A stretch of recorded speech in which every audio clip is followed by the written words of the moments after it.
নমস্কার বন্ধুরা, শ্রাবণী রান্নাঘরে আপনাদের সবাইকে স্বাগত জানিয়ে আমি আবারও একটা রান্নার ভিডিও নিয়ে আপনাদের সামনে চলে এসেছি। আজকের আমি আপনাদের আম দিয়ে একটা অসাধারণ রেসিপি বানিয়ে দেখাবো। আশা করি আপনাদের ভালো লাগবে।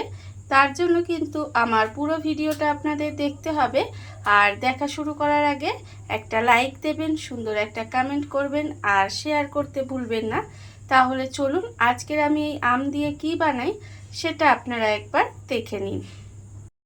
আমের এই রেসিপিটা বানানোর জন্য প্রথমে আমি এখানে দেখুন একটা মাঝারি সাইজের পাকা আম নিয়ে নিয়েছি। আর আমটার কিন্তু এখানে খোসা ছাড়িয়ে টুকরো টুকরো করে কেটে রেখেছি। এইবারে দেখুন এই আমটাকে প্রথমে একটা মিক্সি নিয়ে নেব। মিক্সির মধ্যে আমটা নিয়ে নেব। মিক্সির মধ্যে আমটা নিয়ে নিলাম। নিয়ে এর মধ্যে কিন্তু কোনো রকম আমি জল দেব না, শুধুমাত্র আমটা দিয়েই কিন্তু পেস্ট করে নেব। দেখুন এখানে কিন্তু প্রথমে আমটাকে পেস্ট করে নিতে হবে। আমটা আমি এখানে দেখুন খুব ভালোভাবে পেস্ট করে নিয়েছি। আমটা কিন্তু একদম ভালোভাবে পেস্ট করে নিতে হবে। আর এটা আমার পেস্ট করা হয়ে গেছে, আমি এটা আলাদা জায়গায় সরিয়ে রেখে দিলাম। আর একটা বড় জায়গা নিয়ে নিলাম, মানে একটা বড় কাঁশি নিয়ে নিয়েছি। সেই কাঁশির মধ্যে আমি নিয়ে নেব, দেখুন এখানে নেব 1 বাটি আটা। এখানে যে আটা দিয়ে আমরা নর্মালি রুটি করি সেই আটাটাকে আমি নিয়েছি এখানে। আর যে বাটির 1 বাটি আটা নিয়েছি সেই বাটিরই কিন্তু এখানে হাফ বাটি আমি এখানে ময়দা নিয়েছি।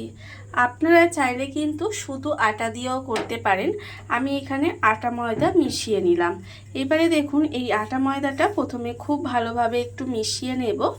এটা কিন্তু প্রথমে খুব ভালোভাবে একটু মিশিয়ে নিতে হবে। আর আমি প্রতিদিনের মতো আপনাদের একটা কথাই বলবো যে প্লিজ আমার ভিডিওটা আপনারা টেনে টেনে দেখবেন না, পুরো ভিডিওটা দেখুন। আশা করি আপনাদের ভালোই লাগবে। দেখুন আমি কিন্তু এখানে প্রথমে আটা ময়দাটা খুব ভালোভাবে মিশিয়ে নিলাম। এইবারে আমি এর মধ্যে দিয়ে দেব, দেখুন একদম অল্প সামান্য একটু নুন রেখেছি।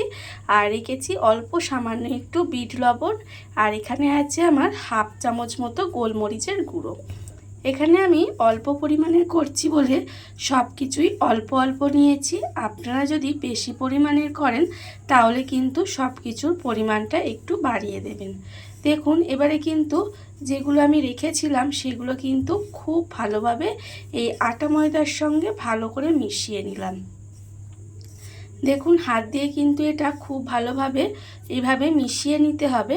এইবারে আমি এর মধ্যে দিয়ে দেব আমের যে আমটা আমি এখানে পেস্ট করে রেখেছিলাম সেই আমের পেস্টটা কিন্তু আমি এখানে দেখুন এইভাবে অল্প অল্প দেব। আর এই আটা ময়দাটা মাখতে থাকবো।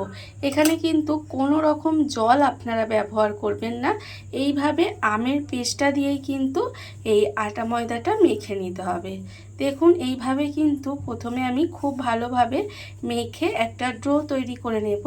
আমি আজকের এটা কি বানাচ্ছি বলুন তো? আজকের আমি বানাচ্ছি আমের রুটি। দেখবেন অনেক বাচ্চারা কিন্তু এমনি নর্মালি রুটি করে দিলে খেতে চায় না। বিশেষ করে আমার মেয়ে তো খেতেই চায় না রুটি, খালি সব সময় পরোটা লুচি এসব খেতে ভালোবাসে। কিন্তু এই যা প্রচণ্ড গরম পড়েছে সেই গরমে কিন্তু এই তেলের খাবার রোজ দেওয়াও যায় না। সেই জন্য আমি এইভাবে আমের রুটি বানিয়ে দিই। তাই আজকের আবারও বানাচ্ছি, সেই জন্য কিন্তু আপনাদের সঙ্গে ভাবলাম রেসিপিটা শেয়ার করি।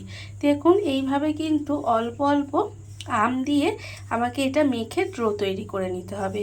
এইভাবে আপনারাও বানিয়ে দেখবেন, খেতে কিন্তু অসম্ভব সুন্দর হয়। বাচ্চা থেকে বড় সবাই খুশি হয়ে যাবে। দেখুন আমি কিন্তু প্রথমে এইভাবে আম দিয়ে মেখে মেখে খুব ভালোভাবে একটা ডো তৈরি করে নেব।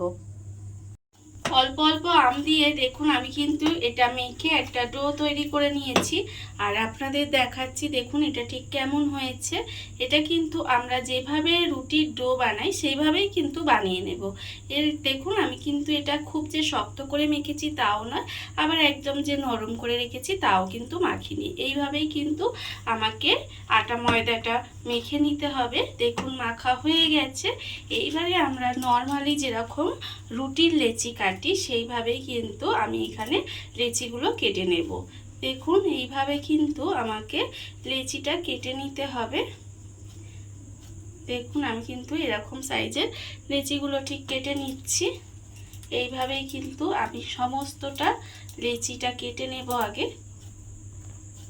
লেচিগুলো দেখুন আমি কিন্তু এখানে কেটে নিয়েছি, সুন্দরভাবে লেচিগুলো এখানে কাটা হয়ে গেছে। আর অন্যদিকে দেখুন গ্যাসটা অন করে কিন্তু একটা চাটু বসিয়ে দিয়েছি। চাটুটা যতক্ষণ গরম হচ্ছে ততক্ষণ আমি এখানে দেখুন রুটিগুলো বেলে নেব। তার জন্য আমি একটা লেচি নিয়ে নিয়েছি, আর নিয়েছি এখানে অল্প সামান্য একটু আটা, গুঁড়ো আটা নিয়ে নিয়েছি। নিয়ে আমি এইভাবে আটার মধ্যে দিয়ে আমি কিন্তু রুটিগুলো এখানে বেলে নেব। দেখুন এইভাবে কিন্তু রুটিটা আমায় বেলে নিতে হবে। যেইভাবে আমরা নর্মালি রুটি বানাই সেইভাবেই কিন্তু আমি রুটিটা বেলে নেব। দেখুন এইভাবে সুন্দর করে গোল করে রুটিটা বেলে নিতে হবে। রুটিটা কিন্তু আমার এখানে দেখুন বেলা হয়ে গেছে, আর অন্যদিকে দেখুন চাটুটাও কিন্তু এখানে গরম হয়ে গেছে। এইবারে আমি রুটিটাকে এইভাবে তুলে নেব। নিয়ে হাত দিয়ে যেভাবে আমরা রুটির আটাটাকে, যে এক্সট্রা গুঁড়ো আটাটা থাকে সেটা ঝেড়ে নেব। ঝেড়ে নিয়ে এইভাবে কিন্তু ঠিক চাটুর মধ্যে দিয়ে দেব।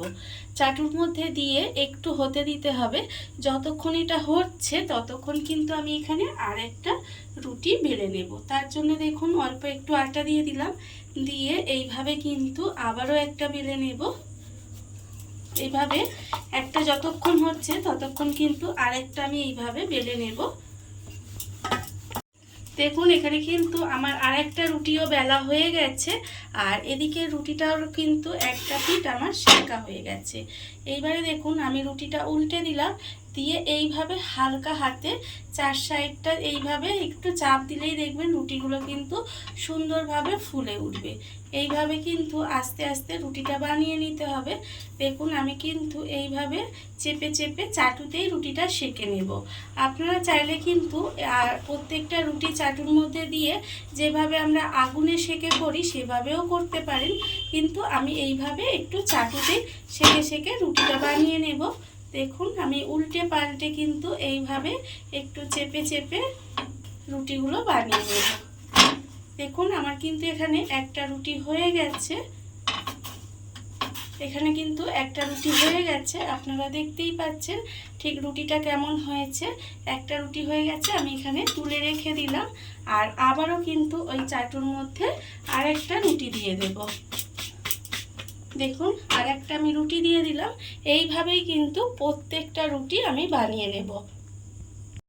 দেখুন বন্ধুরা, বাড়িতে থাকা কত অল্প উপকরণে কত অল্প সময় কত সুন্দর একটা আমের রেসিপি বা আম রুটি যাই বলেন না কেন তৈরি হয়ে গেছে, আপনারা দেখতেই পেলেন। আর এটা আমি আগেও বলেছি, এটা কিন্তু খেতে ভীষণ ভালো হয়। এইভাবে আপনারাও একবার হলেও বাড়িতে বানিয়ে দেখতে পারেন। আর এই ভিডিওটা যদি আপনাদের ভালো লেগে থাকে, আপনারা যদি ফেসবুক থেকে দেখে থাকেন পেজটি ফলো করে দেওয়ার অনুরোধ রইল। আর যদি ইউটিউব থেকে দেখে থাকেন চ্যানেলটি সাবস্ক্রাইব করে নেওয়ার অনুরোধ রইল। তাহলে চলুন ভিডিওটা আমি এখানেই শেষ করছি। আপনারা সবাই ভালো থাকবেন, সুস্থ থাকবেন। আবারও হাজির হব নতুন কোনো রান্না নিয়ে।